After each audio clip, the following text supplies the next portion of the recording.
I ended up signing with Cleveland. I went and played 1 year with Cleveland. Our first baseman went down the next spring training, and I got traded to Minnesota. That same year, I got picked up in the expansion draft by Colorado Rockies.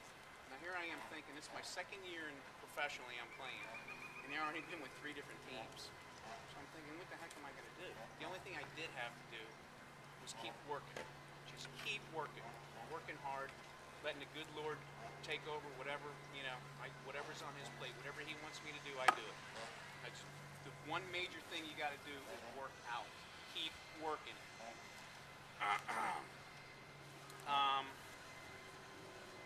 Everyone here has like a mirror that they like. When I was growing up, Jim Bibby was mine. You don't know him. He played for the Pittsburgh Pirates, but we had like the same mechanics. So I would get on the computer and I would watch him throw, and I would try to mimic him as much as I could. Is anyone here like for you? Who do you think you play like? You look like a Chipper Jones type guy. Are you a Chipper Jones type guy? Okay, what you can do is, even though you're not working out, say you're at home, you're not doing anything, and you're roaming at your mom and dad's, you're bored. Get online, get on like Chipper Jones. Watch his at bats, slow him down, see what he's doing with his hands, see what he's doing with his feet. All you pitchers out there, try to find out who you mimic, find out who you look like. If you look like Kurt Schilling or you look like Pedro Martinez, pick up his videos, man. Get online. I know my son, he kind of throws like Steven Strasburg. He's a senior at Lake Mary. I have him get online all the time and just break down his mechanics and slow it down. The more you watch it, the more you're going to mimic it. Watch for getting sidetracked. Give me a sidetrack. I know you got a couple girlfriends. Give me a sidetrack. Video games. Give me another sidetrack. Longboarding. There you go. Well, yeah, okay. That'll keep you in shape, though. Girls.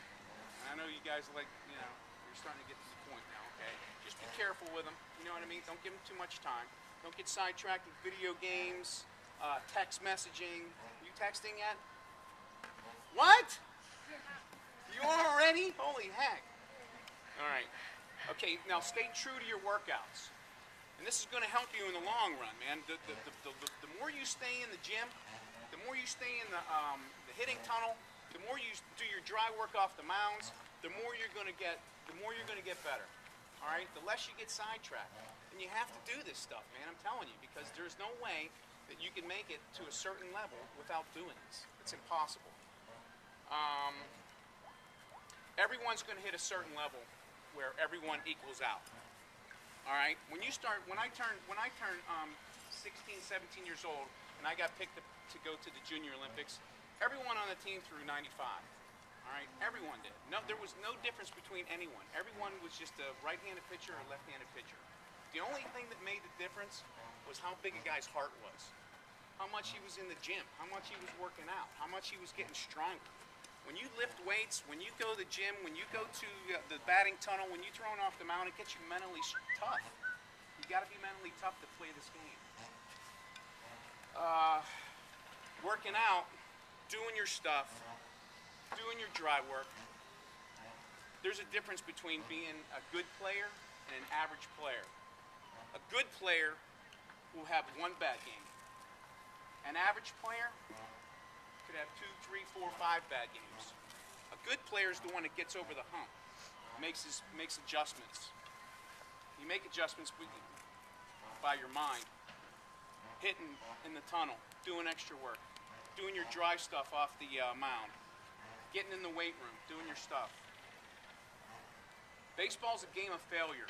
Everyone knows what that means, right? If you fail 7 times out of 10, you have a chance to make the Hall of Fame. 7 times out of 10, that's a failure. Babe Ruth failed 7 times out of 10 and he's in the Hall of Fame. How many other sports can you fail 7 times and still be good?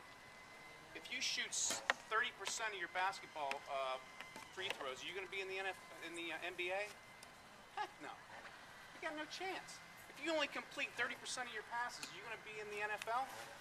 No chance. Baseball is the toughest game to play because it is a game of mental toughness. You got to be mentally tough.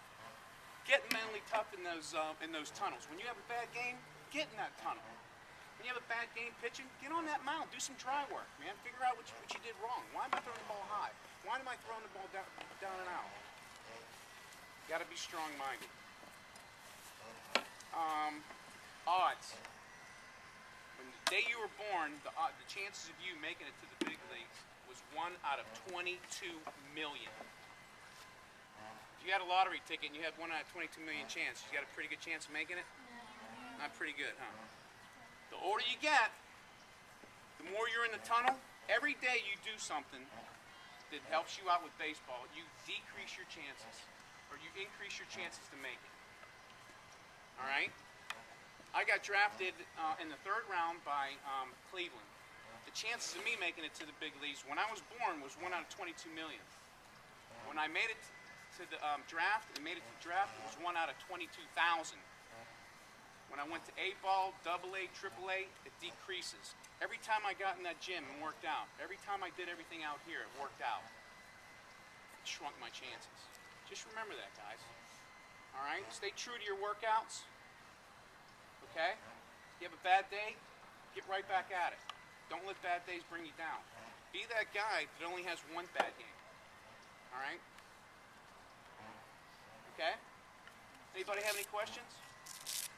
And you're out there on the mound and you want to throw a particular pitch. I would much rather you throw your pitch with 100% conviction than throw his pitch with 50% conviction. You know what I'm saying? Like if you want to throw a particular pitch 2-2 count, that's make it or break it count. Say you want to throw a slider 2-2. You know the guy's going to swing. He wants you to throw a fastball. You don't feel comfortable with it.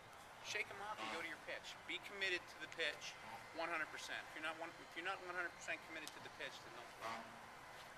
Yeah. Top speed.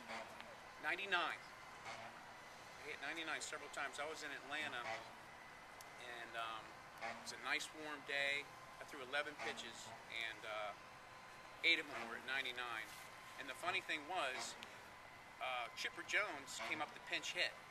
The first pitch I threw him, it was down the middle. It was 99 miles an hour, and he fouled it straight back. And he actually hit the bat because he missed it. I mean, how does someone coming off the bench in the major leagues ready for a 99-mile-an-hour fastball? You know, I thought that was ridiculous. I'm like, you got to be kidding me. Yeah. What's your best pitch?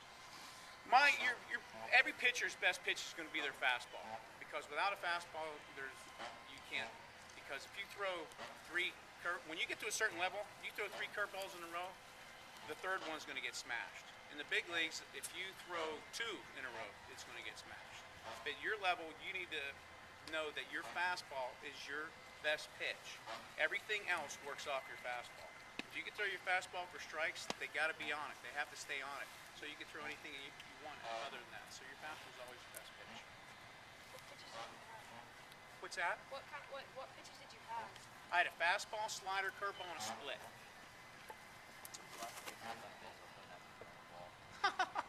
I did a charity event in Lake Mary last year. I threw 7 innings on both sides, and that was the last time I did it. I almost had to go to the hospital that day. I'm still sore from that day. One more question. Yes, I wrestled. I played football, wrestling, and baseball. I was wrestling this guy from Aliquippa, Pennsylvania, and he pinned me so fast. I actually saw this hand on this side of my body over here, and I was like, that's it. That's the last time I